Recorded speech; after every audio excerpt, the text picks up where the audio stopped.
Hello. ഇന്ന് body ഷേമിങ്ങിനെ പറ്റി പറയാമെന്ന് ഓർത്തു. കാരണം എന്താണെന്നറിയോ? ഒരു ബോഡി ഷേമിങ് നടന്നു എനിക്ക്. ആ, ചില കാര്യങ്ങൾ നമ്മൾ ഇഗ്നോർ ചെയ്യണം എന്ന് പറയും അല്ലേ? എന്നെയൊക്കെ ബോഡി ഷേമിങ് ചെയ്തു എന്ന് വെച്ചാൽ എനിക്ക് കുഴപ്പമൊന്നുമില്ല. എന്താ നിങ്ങളെ കാണാൻ ഒരു ഭംഗിയില്ല എന്ന് പറയുമായിരിക്കും കൂടി വന്ന്, അല്ലെങ്കിൽ നിങ്ങൾ കറുത്തിട്ടാണെന്ന് പറയുമായിരിക്കും, അല്ലെങ്കിൽ നിങ്ങളുടെ ഫേസിന് ഒരു ഐശ്വര്യം ഇല്ലെന്ന് പറയുമായിരിക്കും. നത്തിങ്, ഒന്നും എന്നെ സംബന്ധിച്ചിടത്തോളം അതൊരു പ്രശ്നമേ അല്ല. പക്ഷേ ഇതൊരു സബ്ജക്റ്റായിട്ട് പറയുമ്പോൾ ഞാനത് പറയണ്ടേ? കാരണം എന്താണെന്ന് പറയട്ടെ. ഇൻസ്റ്റഗ്രാമിൽ ഞാൻ എപ്പോഴും 1 മിനിറ്റ് റീൽസ് ഇടുന്നതിനകത്ത് പല കമൻസും വരാറുണ്ട്.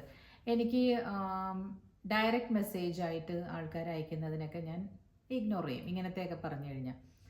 പക്ഷെ നമുക്ക് ഒരുപാട് ഡിസ്ഗസ്റ്റിംഗ് ആയിട്ടുള്ള, അല്ലെങ്കിൽ അത്ര എന്താ പറയുക, നമുക്കത്ര ഒരു വായിച്ച സുഖകരമല്ലാത്ത ഒരു കമൻറ്റ് നമ്മളുടെ പേജിൽ, ഓപ്പൺ കമൻസിൻ്റെ പേജിലിടുമ്പോൾ നമ്മളതിന് റിയാക്ട് ചെയ്തില്ലെങ്കിൽ, അല്ലെങ്കിൽ റിയാക്ഷൻ എന്ന് പറഞ്ഞാൽ അവരെ വഴക്ക് പറയുകയും ചീത്ത പറയുകയൊന്നുമല്ല. We have to tell in a subtle manner, ഇത് ശരിയല്ല, ഇങ്ങനെയല്ല നിങ്ങൾ ബിഹേവ് ചെയ്യേണ്ടതെന്ന്. ഒരു എക്സാമ്പിൾ പറയുകയാണെങ്കിൽ, ഇപ്പം എൻ്റെ കാര്യം തന്നെ. ഇപ്പം ഞാൻ കറുത്തിട്ടാണ് എന്ന് വിചാരിക്കും, അല്ല എനിക്ക് കളറില്ല, കുഴപ്പമൊന്നുമില്ല അതിന്. അപ്പോൾ ഞാനൊരു സ്ഥലത്ത് നിൽക്കുമ്പോൾ, അല്ലെങ്കിൽ ഞാനൊരു വേദിയിൽ പ്രസംഗിച്ചുകൊണ്ട് നിൽക്കുമ്പോൾ, മാഡം ഒരു ക്വസ്റ്റ്യൻ ചോദിക്കാനുണ്ട് എന്ന് പറയുമ്പോൾ ഞാൻ യെസ് ചോദിച്ചോളൂ എന്ന് പറയുന്നത് ഞാൻ ആ പറഞ്ഞ സബ്ജക്റ്റിനെ പറ്റിയായിരിക്കും. ഞാനിപ്പോൾ എന്തെങ്കിലും ഒരു നിയമത്തെ പറ്റിയാണ് പറയുന്നതെന്ന് വിചാരിക്കും. ആർട്ടിക്കിൾ 25 ഫണ്ടമെൻ്റൽ റൈറ്റ്സിനെ പറ്റിയാണ് ഞാൻ നിങ്ങളോട് പറഞ്ഞുകൊണ്ടിരിക്കുന്നതിൻ്റെ ഇടയ്ക്ക് ഒരാൾ എഴുന്നേറ്റ് നിന്നിട്ട് എന്നോട് പറയുകയാണ്, മാഡം മാഡം ഈ മേക്കപ്പ് ഒന്നും അത്ര ശരിയില്ല കേട്ടോ മാഡത്തിന്, ഇവിടെ ഒന്നും ശരിയായിട്ടില്ല ഇട്ടേക്കുന്നത്, ഇവിടെയൊക്കെ എന്തോ പോലെ ഇരിക്കുന്നു. നമ്മൾ എന്ത് പറയും?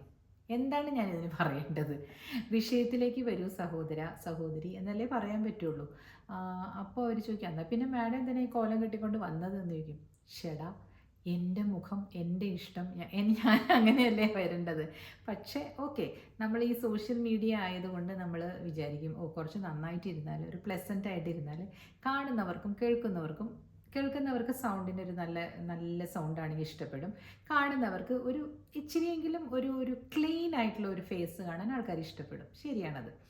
അല്ലാതെ കണ്ട് ഒരുപാട് അതിനെന്താ പറയുക, പാരഫെർനേലിയാസ് എന്ന് തന്നെ പറയാം. വേറെ പാരഫെർനേലിയാസിൻ്റെ ആവശ്യമില്ലല്ലോ എനിക്ക്. ഞാൻ പറയുന്ന ടോക്സിന്, ഞാൻ പറയുന്നത് ആ പറയുന്ന കാര്യങ്ങൾക്കല്ലേ കൂടുതലും ശ്രദ്ധ കൊടുക്കേണ്ടത് അല്ലേ? മേക്കപ്പൊക്കെ വേണം, വേണ്ടാന്നൊന്നുമല്ല ഞാൻ പറയണേ. അതിലേക്ക് പോയിട്ട് അതിൻ്റെ മൈന്യൂട്ട് തെറ്റുകൾ കണ്ടുപിടിക്കരുതെന്നാണ് ഞാൻ പറയുന്നത് കേട്ടോ. ഇപ്പം ഞാനൊരു ലൈഫ് സ്റ്റൈൽ വ്ളോഗർ എന്ന് പറഞ്ഞാൽ ഇങ്ങനെ ലൈക്ക് ഈ മേക്കപ്പ് ഇടൂ, ഇങ്ങനെ കണ്ണെഴുതൂ എന്നൊക്കെ പറയുന്ന ബ്യൂട്ടി ടിപ്സൊക്കെ നൽകുന്ന ആളാണെങ്കിൽ ഓക്കെ, അത് നിങ്ങൾ നന്നായിട്ട് ഇരുന്നിട്ട് വേണം നിങ്ങൾ മറ്റുള്ളവർക്ക് ടിപ്സ് കൊടുക്കാൻ എന്ന് പറയാം. But this is not, my vlogging is not of that style അല്ലേ. It's a podcast. ഞാനൊരു കുറേ കാര്യങ്ങളാണ് പറയുന്നത്, എൻ്റെ അനുഭവങ്ങളാണ് ഞാനിങ്ങനെ വരിയായിട്ട് മാല പോലെ കോർത്ത് ഞാൻ പറയുന്നത് അല്ലേ. തീക്ഷ്ണ അനുഭവങ്ങൾ ചിലതൊന്നും ഞാൻ പറയാറില്ല. ഈ പറഞ്ഞ പോലെ എല്ലാവർക്കും തീക്ഷ്ണതയേറിയ ചില അനുഭവങ്ങളൊക്കെ നമ്മൾ ഉള്ളിൽ വെച്ചിട്ടുണ്ടാവും. അത് പുറത്തെടുത്തിട്ടും കാര്യമില്ല, മറ്റുള്ളവർക്ക് അതുകൊണ്ട് പ്രയോജനമില്ല എന്നുള്ളതാണെങ്കിൽ ഞാൻ പറയേണ്ട ആവശ്യമില്ല. അത് മാത്രമാണ് ഞാൻ പറയാതിരുന്നിട്ടുള്ളൂ. ഈ ബോഡി ഷേമിങ്ങിനെ പറ്റി പറയുമ്പോഴേ, ചെറുപ്പത്തിൽ ഈ പറഞ്ഞ പോലെ വെളുപ്പ് കറുപ്പ് എന്നുള്ള വിവേചനമൊക്കെ ഒരുപാട് ഞാനും അനുഭവിച്ചിട്ടുണ്ട്. കാരണം എന്താണെന്ന് വെച്ചാൽ അന്നത്തെ കാലഘട്ടം അങ്ങനെയായിരുന്നു. ഈ പറഞ്ഞ എന്താ പറയുക, beauty is in the I of the beholder എന്ന് പറയത്തില്ലേ. എന്ന് പറഞ്ഞാൽ കാണുന്നവൻ്റെ കാഴ്ചപ്പാട്, അതായത് കാണുന്നവൻ്റെ കണ്ണിലാണ് ബ്യൂട്ടി ഇരിക്കുന്നതെന്ന്. എനിക്ക് ചിലപ്പോൾ ബ്യൂട്ടി തോന്നാറില്ല ചിലരെ എങ്കിൽ മറ്റുള്ളവർക്ക്, എൻ്റെ അടുത്തിരിക്കുന്നവർക്ക് തോന്നും എന്താ കുഴപ്പം അവർക്കെന്ന് തോന്നും. അപ്പോൾ ഓരോരുത്തരുടെ കണ്ണിൽ ആ ബ്യൂട്ടി സെൻസിനും, അല്ലെങ്കിൽ എന്താ പറയുക, അവരുടെ കണ്ണിലുള്ള എന്താണ് പറയണത്, അഴകളവുകൾക്കും വ്യത്യാസം ഉണ്ടായിരിക്കും അല്ലേ. ഒരു ഉദാഹരണം പറയുകയാണെങ്കിൽ, ഞാൻ ആരെയും ബോഡി ഷെയിം ചെയ്യാൻ വേണ്ടിയിട്ടല്ല ഇത് പറയുന്നത് കേട്ടോ. അത് മനസ്സിലാക്കാൻ വേണ്ടിയിട്ട് ചില പദപ്രയോഗങ്ങൾ നടത്തുന്നു എന്ന് മാത്രമേ ഉള്ളൂ. ആഫ്രിക്കൻ ലേഡീസ്, അവരുടെ നാട്ടിലെ അതിസുന്ദരിയായ ലേഡിയെ കണ്ടാൽ നമ്മൾ വിചാരിക്കും അയ്യോ എന്ന് പറയും. പക്ഷെ അവിടുത്തെ രാജ്യത്തെ സുന്ദരിമാരായിരിക്കും അവർ.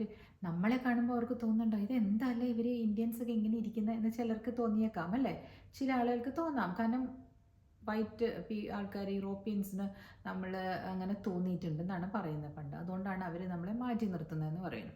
അങ്ങനെ ആ യൂറോപ്യൻസ് ഇന്ത്യയിലേക്ക് വന്നപ്പോഴാണ് നമ്മുടെ ഈ ദ്രവീഡിയൻ സ്കിന്നിനൊക്കെ ഒരു കലർപ്പ് വന്നിട്ട് വെളുത്തത്. ഞാനിതിനു മുമ്പും ആ കഥകൾ പറഞ്ഞിട്ടുണ്ട്. ഇച്ചിരി തറയായിട്ട് പറഞ്ഞിട്ടുണ്ട്. ആ സായിപ്പിൻ്റെ വീട്ടിലെ അടുക്കളപ്പണിക്ക് പോയിരുന്ന ആളുകളുടെ വീട്ടിലെ കുട്ടികളാണ് ഫെയർ ആയിരിക്കുന്നത് എന്ന് ഞാൻ പറഞ്ഞിട്ടുണ്ട്. അറ്റ കൈക്ക് പറഞ്ഞു പോയതാണ്. നോർത്ത് മലബാർ ആ ഏരിയയിലൊക്കെ എല്ലാവരും അങ്ങനെയൊന്നും അല്ല കേട്ടോ.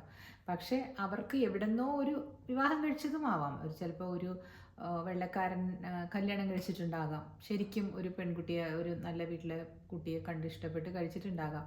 അങ്ങനെയും അവർക്ക് ആ നിറം വന്നിട്ടുണ്ടാകാം അല്ലേ. സാധാരണ രീതിയിൽ ദ്രവീഡിയൻ സംസ്കാരം ആണ് നമുക്കുള്ളത്. ദ്രവീഡിയൻ സംസ്കാരം എന്ന് പറയുമ്പോൾ ശ്രീലങ്കൻസുമായിട്ടൊക്കെ നമുക്ക് നല്ല സാമ്യമുണ്ട് അല്ലേ.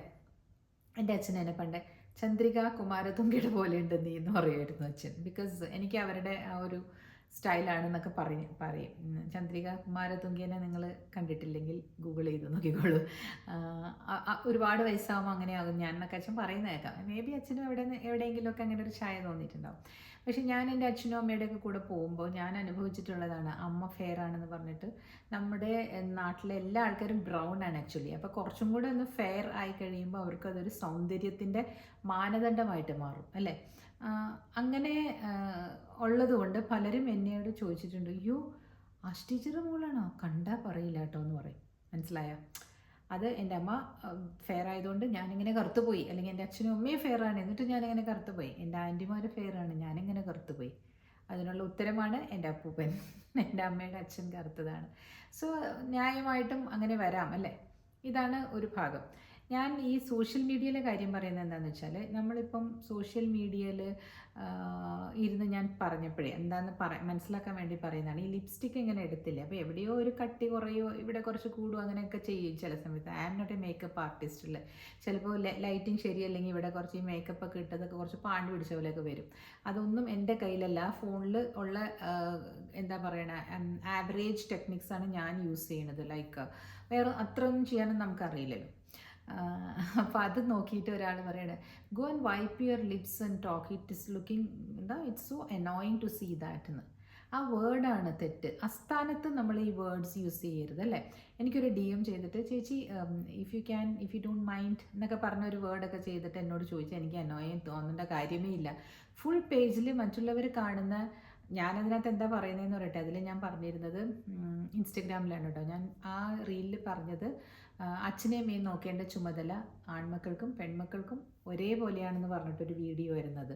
ആ വീഡിയോയിൽ ഞാൻ പറയുന്ന കാര്യങ്ങളിൽ ശ്രദ്ധിക്കാതെ അതിൻ്റെ അടിയിൽ വന്നിട്ട് ഇതായിരുന്നു കമൻറ്റ്: നിങ്ങളുടെ ലിപ്സിൻ്റെ ഇതെല്ലാം വൃത്തിയാക്കി വെക്കൂ, ഇറ്റ്സ് വെരി, കണ്ടിട്ട് ദേഷ്യം തോന്നുന്നു. അങ്ങനെയാണോ എഴുതണ്ടേ? നേരിട്ട് കാണുന്നില്ല. പക്ഷേ എന്നും ഞാൻ എഫേർട്ട് എടുത്ത് ഞാൻ ഓരോ വീഡിയോയും ഓരോ കണ്ടൻറ്റും ചെയ്യണം. നമ്മൾ പൈസയ്ക്ക് വേണ്ടിയൊന്നുമല്ല ഇതൊന്നും ചെയ്യുന്നത്, ഇതൊക്കെ എന്ത് പൈസ കിട്ടാനാണ്. പക്ഷേ നമുക്ക് സംസാരിക്കുമ്പോൾ ഞാൻ എപ്പോഴും പറയാറുണ്ട്, എന്നെ കേൾക്കാൻ ഇഷ്ടപ്പെടുന്ന കുറച്ച് പേർക്ക് വേണ്ടിയിട്ട് ഞാൻ സംസാരിക്കുകയാണ്. അവർക്ക് എൻ്റെ അനുഭവങ്ങളിൽ കൂടി ചിലപ്പോൾ അവർക്ക് ചില കാര്യങ്ങളൊക്കെ നേടാൻ, അതായത് തിരുത്തലുകളൊക്കെ ചെയ്യാൻ പറ്റുമല്ലോ. നമുക്കൊക്കെ പറ്റിപ്പോയിട്ട് തിരുത്തുന്നതിൽ നല്ലതല്ലേ പറ്റാതെ ഇരിക്കൂ. ഇങ്ങനെയൊക്കെ ഉണ്ടായിട്ടുണ്ട് ലൈഫിൽ എന്ന് പറയുമ്പോൾ അല്ലേ. ഇപ്പോൾ ഈ സാമ്പത്തിക പ്രതിസന്ധികൾ വരാതിരിക്കാൻ ചെയ്യേണ്ട കാര്യം, പിന്നെ എന്തൊക്കെയാണ് നമ്മൾ ലൈഫിൽ കുറച്ചെങ്കിലും ഒരു ബോധം ഉണ്ടാകാൻ വേണ്ടിയിട്ട്, ഒരു ബോധവൽക്കരണം എന്നുള്ള രീതിയിലാണല്ലോ ഈ സോഷ്യൽ മീഡിയയൊക്കെ ചെയ്യുന്നത്. ഇതിലൊക്കെ വന്നിരുന്ന് ഞാനൊക്കെ അതിന് വേണ്ടിയിട്ടാണ് പറയുന്നത്. ബിക്കോസ് അപ്പോൾ ഞാൻ ചിലപ്പോൾ ചില സമയങ്ങളിൽ ശ്രദ്ധ ചെലുത്താതെ ആയിരിക്കാം. അല്ലെങ്കിൽ 2-3 വീഡിയോസൊക്കെ ഞാൻ എടുക്കുമ്പോൾ എപ്പോഴും ഞാൻ പോയിട്ട് ഇത് ടച്ചപ്പ് ചെയ്യാനും ഒന്നും, എനിക്ക് മേക്കപ്പ് ആർട്ടിസ്റ്റ് ഇല്ല, എനിക്ക് ക്യാമറ കൈകാര്യം ചെയ്യാൻ ആരുമില്ല, എല്ലാം ഞാൻ തന്നെ ചെയ്യുന്നതാണ്. ജസ്റ്റ് ഫോർ മൈ, ഇതൊരു പാഷനായിട്ടാണ്. എനിക്കറിയാവുന്ന കാര്യങ്ങൾ പറയാതെ, if it is going to benefit someone, അത് വന്നിട്ട് നെഗറ്റീവായിട്ട് അങ്ങനെ ഒരു കമൻ്റ് ഇടുമ്പോൾ അതിന് ഞാൻ പ്രതികരിച്ചല്ലേ ഒക്കെയുള്ളൂ. അപ്പം ഞാൻ പറഞ്ഞിട്ടുണ്ട് അതിൽ, നോക്കൂ, നമ്മളുടെ പേഴ്സണാലിറ്റിയാണ് റിഫ്ലക്റ്റ് ചെയ്യുക. ഇതിൻ്റെ അടിയിൽ വരുന്ന ഓരോ കമൻസും മറ്റുള്ളവർ കാണുന്നതാണ്. ഇറ്റ്സ് ഓപ്പൺ അല്ലേ, ഇതൊരു ഓപ്പൺ ബുക്ക് പോലെയുള്ളതാണ്. എൻ്റെ വീഡിയോ ആണെങ്കിലും അതിൻ്റെ അടിയിലുള്ള കമൻസ് നിങ്ങളിടുമ്പോൾ മറ്റുള്ളവരെല്ലാവരും വായിക്കുന്നുണ്ട്. അപ്പോൾ ആ കമൻറ്റ് നല്ല കമൻറ്റുകളാണെങ്കിൽ എല്ലാവരും അത് വായിക്കും, അതിനൊരു ലൈക്കൊക്കെ ഇടും, കൊള്ളാലോ എന്ന് വിചാരിക്കും. അതല്ലെങ്കിൽ എന്താകും, ആ എഴുതിയ ആളെ പറ്റിയിട്ടാണ് അവിടെ ഒരു അയാളുടെ ഒരു പേഴ്സണാലിറ്റിയെ പറ്റിയിട്ട് ഒരു രൂപം കിട്ടുകയാണ് നമുക്ക്. നല്ലതാണെങ്കിൽ നല്ലതെന്ന് കിട്ടും, ഇയാൾ ശരിയല്ലല്ലോ എന്ന് തോന്നും ഓരോരോ കമൻസ് കാണുമ്പോൾ അല്ലേ. ഞാൻ ആദ്യ കാലങ്ങളിൽ ഈ യൂട്യൂബൊക്കെ വന്ന സമയത്തൊക്കെ ഒരുമാതിരിയുള്ള ഇതൊക്കെ കാണാറുണ്ട്. അപ്പോൾ അതിൻ്റെ അടിയിലൊക്കെ ഞാനും പോയി കമൻറ്റ് ചെയ്യുക, എന്തായി കാണിച്ചു വിടണമെന്ന്. പിന്നെ എനിക്ക് തോന്നി no, I shouldn't do that. ഞാനിപ്പോൾ അത് റിഫ്രെയിൻ ചെയ്യാൻ തുടങ്ങി. കാതലായിട്ടുള്ള കാര്യങ്ങളാണെങ്കിൽ മാത്രമേ ഞാൻ കമൻറ്റ് ചെയ്യാൻ പോകാറുള്ളൂ. എന്താണെന്ന് വെച്ചാൽ നമ്മളെപ്പോഴും ഇങ്ങനെ മറ്റുള്ളവർക്ക് ഒരു പ്രചോദനം കൊടുക്കാനാവണം ശ്രമിക്കേണ്ടതല്ലേ. നമ്മൾ we can make some people happy എങ്കിൽ അതായിരിക്കും നല്ലത്. അവരെ അൺഹാപ്പി ആക്കുന്നതിൽ കൂടി നമുക്ക് എന്താ കിട്ടുന്നത്? ഒരു കമൻറ്റിൽ കൂടി അവർക്കൊരു ഹാപ്പിനെസ് കിട്ടുകയാണെങ്കിൽ അത് നമ്മളുടെ ഹാപ്പിനെസ്സിലേക്ക് ആഡ് ചെയ്യും, നമ്മുടെ കർമ്മക്കണക്കിലേക്ക് ആഡ് ചെയ്യും, ഇല്ലേ? ഞാൻ പറയുന്നത് ശരിയല്ലേ? അപ്പോൾ ഈ ബോഡി ഷേമിംഗ് എന്നുള്ള കാര്യത്തിലേക്ക് തന്നെ തിരിച്ചു വരട്ടെ. നമ്മൾ ചെറുപ്പത്തിൽ ഒരുപാട് അമ്മമ്മമാരെയൊക്കെ കണ്ടിട്ടില്ലേ ഇപ്പോഴും ഇരിക്കുന്നത്? അവരിങ്ങനെ ഇരുന്നിട്ട് ഇങ്ങനെ നോക്കും, വെറുതെ ഇങ്ങനെ നോക്കിയിട്ട്, ഓ ആ കുട്ടി എന്താ ഇങ്ങനെ നടക്കണേ, ഇങ്ങനെയാണോ നടക്കണ്ടേ, ഒന്ന് കറക്റ്റായിട്ടൊക്കെ നടന്നാൽ എന്താ കൊച്ചേ, ഉടനെ കൊച്ചുമോളെ വിളിച്ചിട്ട്, എന്താ അമ്മമ്മ ഞാൻ നടന്നതിന് കുഴപ്പം, കുതിര ചാടി നടക്കുന്ന പോലെ ഉണ്ട്. ആ കുട്ടിയുടെ ബബ്ലിനെസ് കൊണ്ട് അതങ്ങനെ ചാടി ചാടി പോകുന്നതായിരിക്കും. കുറച്ച് നാൾ കഴിയുമ്പോൾ അതൊരു യുവതിയായി കഴിയുമ്പം അവളുടെ നടത്തത്തിൻ്റെ സ്റ്റൈൽ മാറ്റും. പക്ഷെ അങ്ങനെ ഓരോന്ന്, അതൊരു ചെറിയ എക്സാമ്പിൾ, അമ്മൂമ്മ കറക്റ്റ് ചെയ്യാൻ വേണ്ടി പറഞ്ഞതാണെന്ന് നമുക്ക് ധരിക്കാം. പക്ഷെ ആ അമ്മൂമ്മ ഈ സ്ഥിരം ഇതായിരിക്കും പരിപാടി. ഇപ്പോൾ കൊച്ചു പതുക്കെ പതുക്കെ നടക്കുക, എന്തുവാടി ആമയെ പോലെ പതുങ്ങി നടക്കുന്നതെന്ന് ചോദിക്കും. മനസ്സിലായോ? അപ്പോൾ എല്ലാത്തിനും ഒരു കുറ്റം കണ്ടുപിടിക്കുന്നുണ്ടോ എന്ന് കുഞ്ഞുങ്ങൾക്ക് സംശയം തോന്നുമ്പോൾ അവർ ശ്രദ്ധിക്കില്ല. പിന്നെ ഇന്നത്തെ കാലത്ത് അമ്മൂമ്മ ബോഡി ഷേമിങ് നിർത്ത് എന്ന് വേണമെങ്കിൽ പറഞ്ഞേക്കാം. അമ്മൂമ്മയ്ക്ക് ബോഡി ഷേമിങ് എന്താണെന്നേ അറിയില്ല. പണ്ട് നമ്മളുടെ അപ്പുറത്തും ഇപ്പുറത്തും ഉള്ള വീട്ടിലുള്ള ചേച്ചിമാർ മുതൽ നമ്മളുടെ മുടിയൊക്കെ ഇരികെട്ടി തരും അല്ലേ. അവർ പറയും, അയ്യോ എന്ത് കാണിച്ചാൽ വെച്ചാൽ നടക്കണം, ഇവിടെ വാ മുടി. അതിനൊക്കെ ഒരു സ്നേഹത്തിൻ്റെ ഒരു സ്പർശമുണ്ട് അല്ലേ. നമുക്കതൊന്നും കുഴപ്പമില്ല എന്നൊക്കെ പറയുമ്പോൾ. പക്ഷേ ഇന്ന് സോഷ്യൽ മീഡിയ എന്ന് പറയുന്ന ഗ്ലോബൽ വില്ലേജിലുള്ള അയൽവക്കക്കാർ മുഴുവനും വന്ന് നമ്മളെ മെക്കിട്ട് കയറി എന്താവും സ്ഥിതി? We cannot handle such negativities after a point അല്ലേ. അപ്പോൾ നമ്മൾ എന്താ ചെയ്യേണ്ടത്? How to overcome these negativities? കുറേ അങ്ങ് ഇഗ്നോർ ചെയ്യുക. പിന്നെ അത് എന്നെ പറഞ്ഞു എന്നാണെങ്കിൽ കൂടി അത് മറ്റുള്ളവർക്ക് ഒരു പാഠമായിരിക്കട്ടെ, ഇങ്ങനെ പറയരുത് എന്ന് കണ്ടിട്ട് you can respond to that. ഇപ്പം ഞാൻ അതാണ് ചെയ്തത്. ഞാൻ ആ വീഡിയോയ്ക്ക് ഞാനൊരു ഉത്തരമായിട്ടൊരു വീഡിയോ ചെയ്തിട്ട് ഞാൻ പറഞ്ഞു, നോക്കൂ, ഇതിനകത്ത് വരുന്ന നെഗറ്റീവ് കമൻസ് എന്നെ ബാധിക്കുമെന്ന് വിചാരിച്ചിട്ട് നിങ്ങൾ ചെയ്യേണ്ട. You can put your comments, genuine comments ഇതിലിടാം. പക്ഷേ നെഗറ്റീവ് കമൻസ് വന്നാൽ ഞാനതിന് ഇങ്ങനെ മൈൽഡായിട്ട് സട്ടിലായിട്ട് പിന്നെല്ലാം ചെയ്തു വെക്കും, അല്ലെങ്കിൽ അതിനൊരു മറുപടി വീഡിയോ ഇടുന്നതായിരിക്കും എന്ന് ഞാൻ പറഞ്ഞു. ഇൻസ്റ്റഗ്രാമിലിട്ടോ യൂട്യൂബിലൊന്നും എനിക്ക് ആരും ഒരു കമൻസും എന്നെ വേദനിപ്പിക്കുന്ന പോലെ ഒന്നും ആരും ഇട്ടിട്ടില്ല.